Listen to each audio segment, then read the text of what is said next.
Ano, iinom ka na naman. Naghanap ka pa ng pulutan. Tara na. Hi guys! For today's video nga pala ay syempre gabi na naman at mapapashot puno na naman si boss. Kaya naman ora-orada ay nagpunta na kami dito sa may kanto. Malapit nga lang pala yan sa bahay namin. Dito nga lang pala yan sa JG's Awesome. Crispy Pata and Crispy Ulo. Ang JG's nga pala ay matatagpuan sa Kutkot, Pulilan, Bulacan. Kung saan along the highway lang kaya talaga namang madali nyong makikita. Dito nga pala ay nagsaserve sila na 3 klase lang pero espesyal na pulutan. Kaya naman talagang napapunta ng madam nyo. Isa nga pala rito ang crispy pata, crispy ulo at syempre hindi ko na napicturean ang kanilang crispy chicken. Buong pagmamalaki nga pala ng may-ari na talaga namang branded ang mantika na ginagamit nila dito. Kaya naman sure na malinis at masarap ang makakain yung pulutan dito. Bukod pa nga dyan ay talaga namang fresh daw ang ginagamit nilang meat dito. Eto nga't sinalang na niya ang crispy ulo at talaga namang may timer pa, o bongga.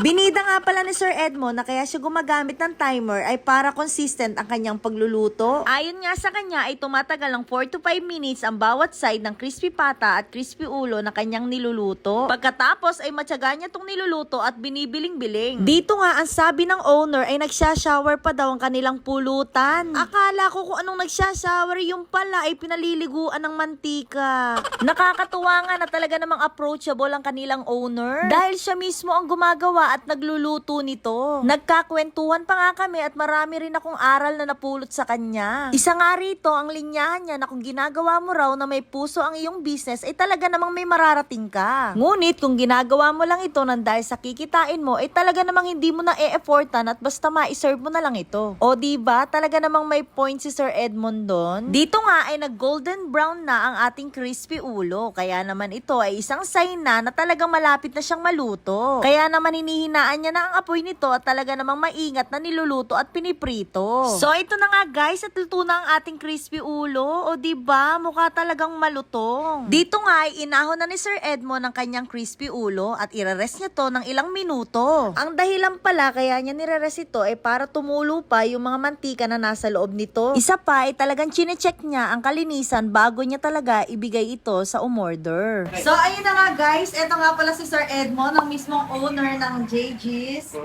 Crispy Pata and Crispy Ulo, di ba?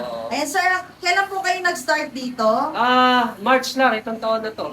Kamusta naman po yung business? Medyo, ngayon, okay na. Dahil yung tagline natin, yung sa lutong, lambot at lasa, panalo ka. Which is, talagang inaano namin sa aming mga customer, yung aming salita ay ginagawa talaga namin. Kaya naman, marami na ang nagugustuhan ng mga taga-Pulilan, taga-Plaridel, taga-Baliwag at Bustos. Kaya masaya ako dahil na-appreciate nila yung produkto namin. Ayun. Sige po, God bless po sa inyong business. Thank you po. Thank you din. Sinunod nga pala ni Sir Edmond ang aming crispy pata and syempre pareho lang din nga pala ito ng proseso na ginagawa niya sa crispy ulo. Kaya eto guys, pakinggan nyo ang tunog.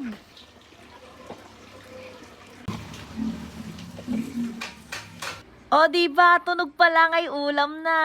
Kaya naman talaga dito sa klase ng ulam na ito at pulutan ay mapapa-extra rice ka talaga. Ang price range nga pala ng kanilang crispy pata at crispy ulo ay nasa 650, 750 pesos at 850 pesos kapag malaki. Kaya eto nga at ready na rin ang ating crispy pata. Hay naku, sinasabi ko sa inyo, talaga namang hindi lang ako ang maligaya, pati na rin si boss na mahilig sa shot puno. Kaya namang ready na akong umuwi at gustong gusto ko nang matikman ito. Grabe, ang sarap sa itsura pa lang.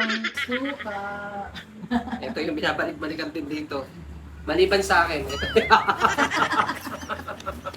Maliban sa akin, yung mating suka, binabalik-balikan. Thank you po.